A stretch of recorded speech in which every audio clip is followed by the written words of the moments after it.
ينفعش ترجعهم. فانت لو حضرتك ينفع تقعدي بيهم في وسط الزبائن هم بالمره، يبقى حضرتك عملت فيها ثواب.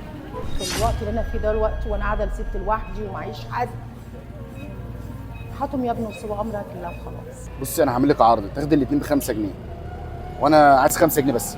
والله انت انا مش يقف على عارفه 5 جنيه بس، اجيبهم عيش. مش عارفه اقول لك ايه. هتاخدهم مني خلاص؟ خدهم منك يا ابني خلاص. ماشي. اتفضل يا ابني، ماشي يا رزقك ستي. على الله. ماشي. حضرتك اسمك ام ايه؟ انا ام ساره. بصي يا ام ساره، انت ست محترمه، ست ربنا جدعه، يخليك يا حبيبي. وربنا يرزقك يا رب. ابنك اسمه احمد.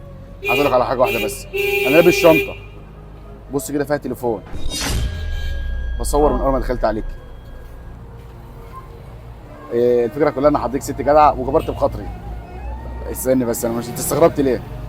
انا مستغربه فعلا والله من ساعتها ان حضرتك جايب لي 2 زبادي وتقول له خديهم وهياخد منك 5 جنيه بس، فانا ما استغربت طب والله. انت حضرتك في مشكله في التصوير ولا حاجه؟ نعم. في مشكله في التصوير ولا حاجه؟